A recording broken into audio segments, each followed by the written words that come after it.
नमस्ते। आज हम एक बहुत ही ज़रूरी सुरक्षा कवच की बात करने वाले हैं। एक ऐसा कवच जो हमारे पूरे समुदाय को बीमारियों से बचाता है। जी हाँ, हम बात कर रहे हैं टीकाकरण की। देखिए, एक कम्युनिटी हेल्थ नर्स के लिए ये टॉपिक सिर्फ एग्ज़ाम के लिए ज़रूरी नहीं है। नहीं, ये तो हर दिन लोगों की ज़िंदगी बचाने का एक ज़रिया है। तो चलिए, इसे अच्छे से समझते हैं। तो एक सवाल सोचते हैं, क्या कोई ऐसा तरीका हो सकता है जिससे हम शरीर को किसी बीमारी से लड़ने के लिए उसके आने से पहले ही तैयार कर दें? बिल्कुल वैसे ही जैसे किसी सैनिक को जंग के लिए पहले से ट्रेनिंग दी जाती है ना? बस इसी एक सवाल के जवाब में टीकाकरण का पूरा साइंस छिपा है। तो आज के इस सफर में हम 4 मेन पॉइंट्स पर बात करेंगे। सबसे पहले तो ये समझेंगे कि भाई ये टीकाकरण काम कैसे करता है। फिर हम देखेंगे कि भारत का जो नेशनल शेड्यूल है वो इसे कैसे लागू करता है। इसके बाद एक बहुत जरूरी चीज, कोल्ड चेन, उसके बारे में जानेंगे जो टीकों को पावरफुल बनाए रखती है। और आखिर में सबसे अहम बात कि इसमें एक नर्स का रोल कितना बड़ा है। चलिए तो फिर शुरू करते हैं हमारे पहले पड़ाव से। समझते हैं कि इम्यूनाइजेशन की असली पावर है क्या, और ये हमारे शरीर के डिफेंस सिस्टम को ट्रेन कैसे करती है। तो आखिर ये इम्यूनाइजेशन या जिसे हम टीकाकरण कहते हैं, ये है क्या चीज? देखिए, सिंपल शब्दों में कहें तो ये एक प्रोसेस है जिसमें वैक्सीन का इस्तेमाल करके शरीर में किसी एक खास बीमारी से लड़ने की ताकत पैदा की जाती है। इसे ऐसे भी समझ सकते हैं कि हम अपने इम्यून सिस्टम को भविष्य के किसी भी अटैक के लिए पहले से ही तैयार कर रहे हैं, उसे ट्रेनिंग दे रहे हैं। अच्छा, तो सवाल यह है कि यह होता कैसे है? बहुत इंटरेस्टिंग प्रोसेस है। देखिए, सबसे पहले स्टेप 1, टीके के जरिए बीमारी के ही कमजोर या कहिए मरे हुए कीटाणु शरीर में डाले जाते हैं।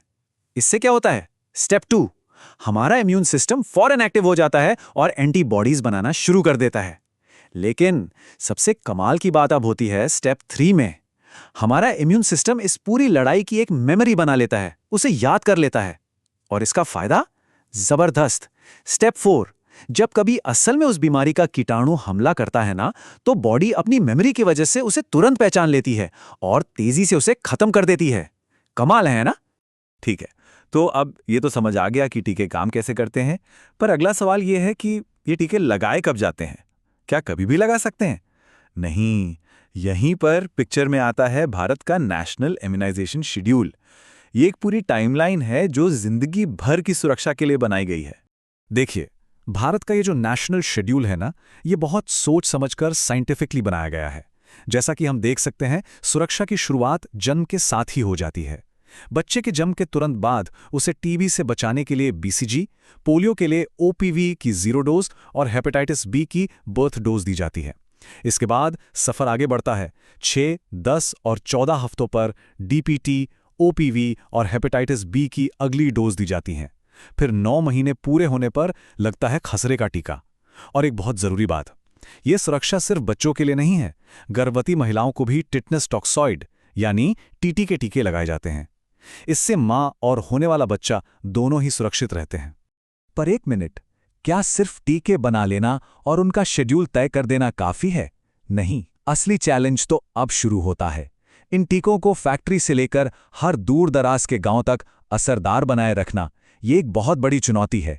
और इसी चुनौती का जवाब है हमारा अगला topic, the crucial cold chain system.